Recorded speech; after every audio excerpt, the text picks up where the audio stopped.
Over the past year, our administration has signed agreements, we have launched many joint initiatives, and we have committed extensive resources with many of you in this room, with many governments, and our work extends across disparate regions and all stages of the value chain.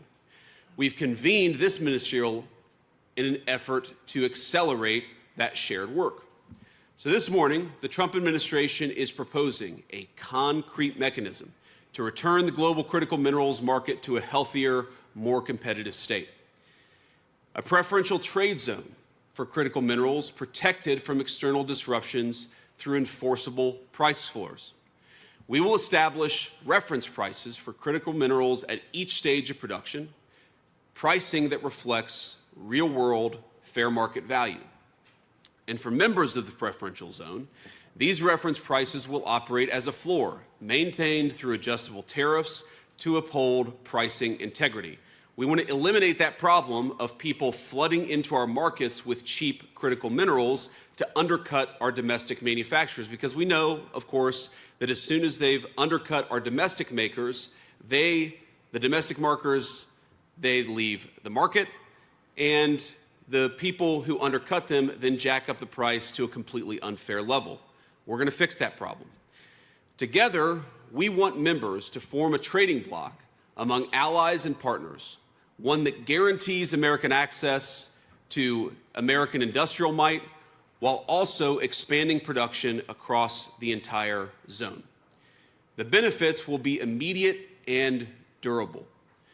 Regardless of how much material flows into the global market, prices within the preferential trade zone will remain consistent.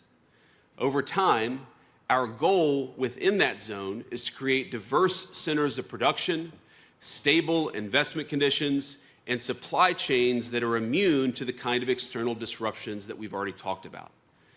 For those of you who join, we offer you a necessary foundation for private financing and secure access to the critical mineral supplies your nation would require in an emergency or some other contingency. By regulating imports to preserve free and fair competition within the preferential trading zone, we will elevate our nation's miners and refiners, our investors and our producers alike. We are all on the same team, and we need to create the economic incentives that reward people for investing and building in our countries. Membership will be vital for developing economies seeking to expand mining capacity. And it'll be just as important for the advanced economies that rely on these materials to sustain their advanced industries, to sustain their growth and security. And I want to be clear with every person in this room. While we believe America's market is large enough to create its own critical minerals trading zone, this entire effort will be stronger and far more competitive if we build it together.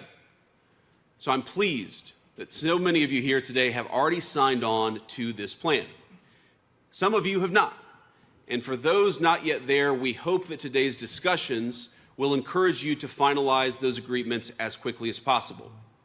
Now, I know you're going to be hearing from a lot of others in our administration, including our great Secretary of Rubio, I think really the greatest Secretary of State the United States has ever had, and other senior administrators in our team.